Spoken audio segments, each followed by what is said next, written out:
Hey guys, welcome to Rosie's Dessert Spot. Today I'll be demonstrating how to create this baby shower themed cake using the hibiscus flowers that we made in the previous tutorial. This is a white chocolate mud that I'm using with raspberries baked through it. I've created a ring of dark chocolate ganache along the outside of the cake layer, and then I filled in with a white chocolate ganache that has the same raspberries stricken all through it. So just gonna stir that in.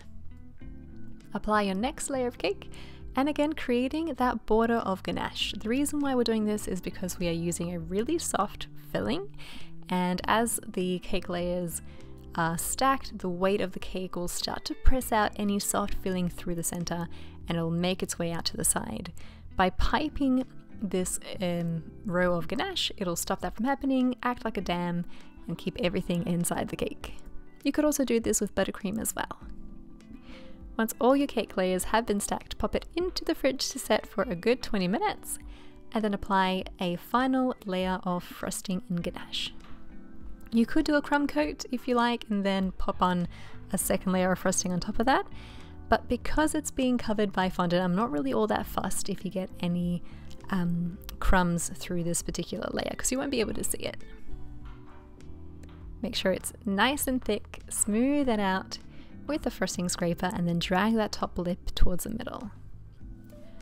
When it's nice and flat, you can return it back into the fridge to set for a good 30 minutes.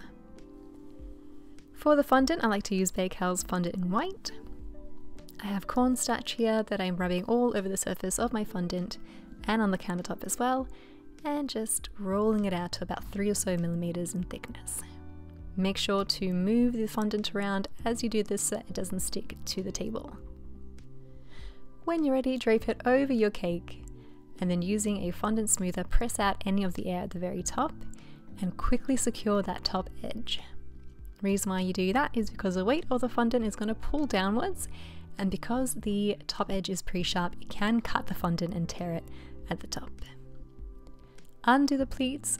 Massage your fondant onto your cake, work all the way around, and then use a fondant smoother to really adhere it at the very base. When it's all nice and stuck to the cake, you can take a sharp blade or a spatula and just trim off the excess at the base.